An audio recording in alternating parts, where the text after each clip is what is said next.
दो चीज़ें, एक डील करना है साधारण ब्याज, ठीक है, और एक क्या डील करना है, चक्रवृद्धि ब्याज। क्लियर है? तो अब इसमें अगर देखा जाए तो 3-4 टर्म होते हैं, ठीक है। एक होता है मूलधन, ठीक है, मूलधन। मूलधन यानी इसको बोलते हैं प्रिंसिपल अमाउंट, मतलब आपका जो पैसा है ना, प्रिंसिपल, ठीक है, जो आपका प्रिंसिपल अमाउंट है, ये प्रिंसिपल अमाउंट, ये हो गया आपका मूलधन, ठीक है। देन ब्याज वगैरह हो गया, है ना, इंटरेस्ट, इंग्लिश में इंटरेस्ट बोलते हैं इसको। उसके बाद क्या हो गया, रेट हो गया, ठीक है, रेट यानी दर, दर बोलते हैं इसको। क्लियर है? और फिर समय। तो ये छोटी छोटी चीज़ें हैं, ठीक है। अब आइए समझते हैं, जैसे मान लीजिए मैं आपको एग्जांपल दूं, तो साधारण ब्याज का होता है और चक्रवृद्धि ब्याज का होता है। क्लियर है? तो अब जैसे मान लीजिए आपके पास 1 लाख रुपए है। क्लियर है? आपके पास 1 लाख रुपए है, 1 लाख रुपए है। आपने क्या किया, उसको जो है किसी आदमी को दे दिया, ठीक है। अब वो आदमी क्या है, आपको जैसे मान लीजिए 1 लाख रुपए दिया, वो 10% का इंटरेस्ट देता है।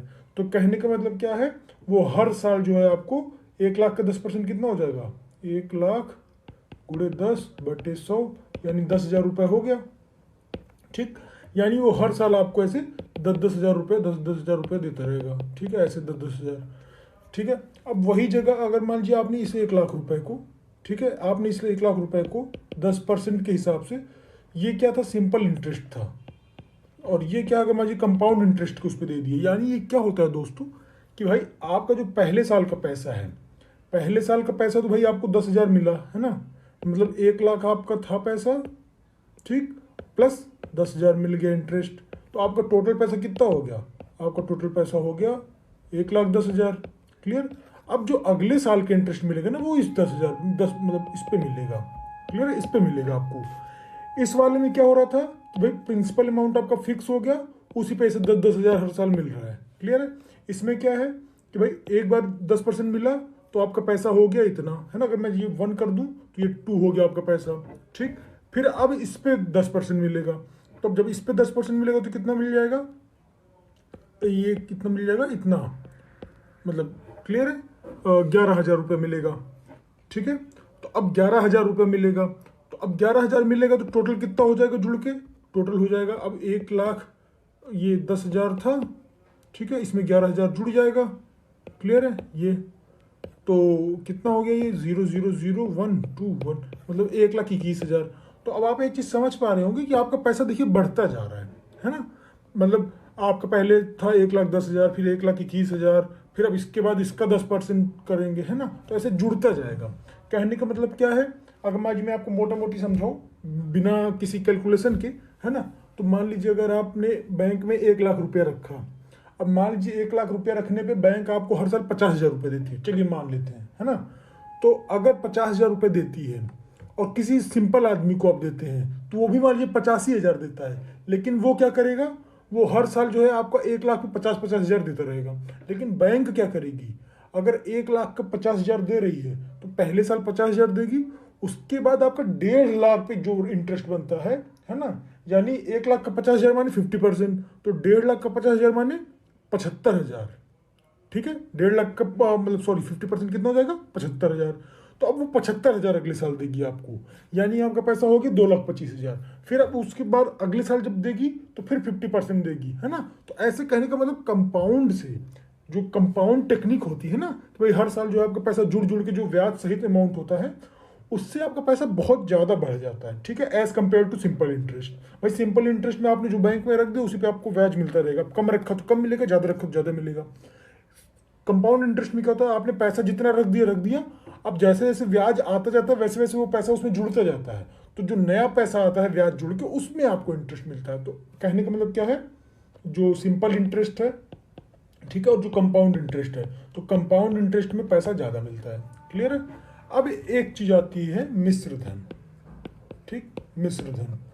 मिश्र धन को जनरली जो है ए से डिनोट करते हैं, ठीक है, धन, मिश्र धन, ठीक है। मिश्र धन क्या होता है, मिश्र धन होता है आपका कितना आपका मूलधन था, है ना, यानी 1 लाख रुपया फॉर एग्जांपल, है ना, प्लस ब्याज, प्लस ब्याज, मतलब मूलधन और ब्याज को जोड़ देंगे तो आपका मिश्र धन आ जाएगा। क्लियर है? तो अब देखिए बहुत छोटी छोटी बातें हैं। अगर यहाँ पे मैं एक तरफ खींच दूँ, ये सिंपल इंटरेस्ट की अगर बात करूँ, है ना, सिंपल इंटरेस्ट, उधर मैं कंपाउंड इंटरेस्ट की बात करूँ, तो सिंपल इंटरेस्ट में जो साधारण ब्याज होता है, साधारण ब्याज वो क्या होता है, मूलधन गुणे दर गुणे समय और बटे 100। क्लियर? यहाँ से आप कर लेंगे तो आपको यहाँ पे साधारण ब्याज मिल जाएगा। अब इसमें अगर मान लीजिए साधारण ब्याज दिया है को, मतलब ये समझ रहे हैं ना आप कि हो सकता है कभी कभी दर पूछ ले बाकी सारे टर्म देके, तो आपको इधर उधर गुणा भाग करके आप निकाल लोगे, है ना।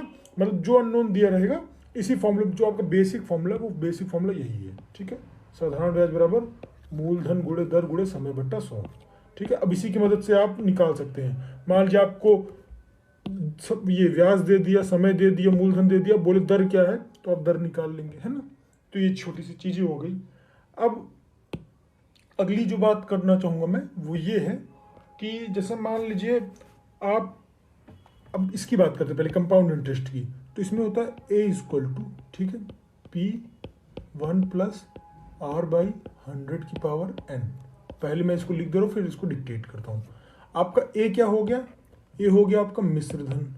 मिश्र धन माने क्या भाई, मिश्र धन माने क्या, P यानी मूलधन था, है ना। मिश्र धन पर क्या होता है, मूलधन धन ब्याज, P + ब्याज। तो कहने का मतलब जो ये जो ब्याज है ये चक्रवृद्धि ब्याज है, ठीक है। ये कौन सा ब्याज हो गया, चक्रवृद्धि ब्याज हो गया, ठीक है। तो अब इसमें क्या है, A = P ब्रैकेट में 1 + R क्या है, रेट हो गया, ठीक है। R क्या हो गया आपका, R है आपका दर, ठीक है। और N क्या हो गया, N हो गया समय, कितने साल के लिए आपने पैसा रखा। क्लियर है? तो इस फॉर्मूले से आप करेंगे तो लास्ट में मिश्र धन क्या होता है दोस्तों, मिश्र धन आप ऐसा समझ सकते हैं कि ये एक प्रकार से मेच्योरिटी अमाउंट है ना। जैसे मान लीजिए आप FD वगैरह कराते हैं ना, कुछ करते हैं, तो ये एक प्रकार से आप कह सकते हैं भाई इसका मेच्योरिटी अमाउंट है, कि मतलब मेच्योर होने के बाद आपको इतना रुपया मिलेगा, ठीक है। ये होता है। और अगर उसी को आप मूलधन से माइनस कर देंगे तो आपको भाई पता चल